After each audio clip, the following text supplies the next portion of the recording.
Hello guys, അപ്പോൾ എല്ലാവർക്കും അടുത്തൊരു വീഡിയോയിലേക്ക് സ്വാഗതം. ഞാനപ്പോൾ എൻ്റെ പല്ല് ക്ലീൻ ചെയ്യാനും അതേപോലെ തന്നെ ശ്രീകുട്ടൻ്റെ പല്ല് ക്ലീൻ ചെയ്യാനുമാണ് വന്നിരിക്കുന്നത്. എൻ്റെ പല്ലൊക്കെ ക്ലീൻ ചെയ്ത് ഞാൻ പുറത്ത് വന്നിരിക്കുകയാണ്. ഞാനൊരു 10 വർഷമായിട്ട് ഇവിടെ തന്നെ കേട്ടോ. പല്ലിന് എന്തെങ്കിലും പ്രശ്നം ഉണ്ടെങ്കിൽ വരാറ്. എനിക്ക് ഈ ഡോക്ടറെ പേടിയില്ലാത്തതുകൊണ്ട് ഞാൻ എപ്പോഴും ഇവിടെ തന്നെയേ വരാറുള്ളൂ. ശ്രീകുട്ടൻ്റെ പല്ല് ചെക്ക് ചെയ്തപ്പോഴാണ് അറിഞ്ഞത് അവൻ്റെ പല്ലിന് കേടുണ്ട്. അപ്പോൾ അവന് ചെവിയിലേക്ക് വേദനയൊക്കെ വന്നു തുടങ്ങിയായിരുന്നു. അതുകൊണ്ട് 2 പല്ല് അവനെ എടുക്കാനുണ്ട്. അപ്പോൾ ഡോക്ടർ ഇന്നൊരു പല്ല് എടുത്തു കഴിഞ്ഞിട്ട് സ്റ്റിച്ച് ഇട്ടിട്ട് പിന്നെ അടുത്ത ആഴ്ച വന്നിട്ട് അടുത്തൊരു പല്ല് എടുക്കാമെന്ന് പറഞ്ഞു. അവന് പല്ല് എടുക്കാൻ നല്ല പേടിയുണ്ടായിരുന്നു. അവൻ പല്ലിന്ന് എടുക്കണ്ട എന്നൊക്കെ പറഞ്ഞു. പക്ഷേ ഡോക്ടർ പിടിച്ചു നോക്കിയപ്പോൾ അവന് ആ പല്ലിൽ രണ്ടിനും നല്ല വേദനയൊക്കെ ഉണ്ടായിരുന്നു.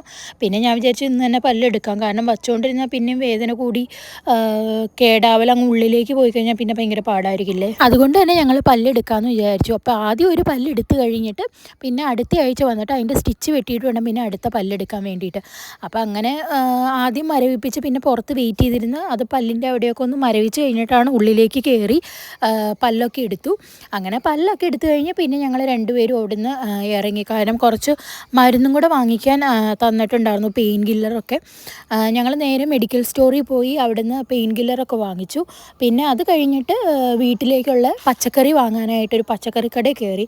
പിന്നെ ചച്ചുവിന് PP സ്റ്റിക്കർ വേണമെന്ന് പറഞ്ഞായിരുന്നു. അപ്പോൾ അത് തപ്പി ഞാൻ 2-3 കടകളിൽ കയറിയിട്ടും എനിക്ക് ആ സ്റ്റിക്കറൊന്നും കിട്ടിയില്ല. പിന്നെ 4 മണി പലഹാരം വാങ്ങാൻ വേണ്ടി കടയിൽ കയറി. അതൊക്കെ വാങ്ങിച്ച് കഴിഞ്ഞ് പിന്നെ നേരെ ഞങ്ങൾ വീട്ടിലേക്ക് പോയി. അപ്പോൾ ഇന്നത്തെ കൊച്ചു വീഡിയോ ഇത്രയൊക്കെ ഉള്ളൂ. ബായ്.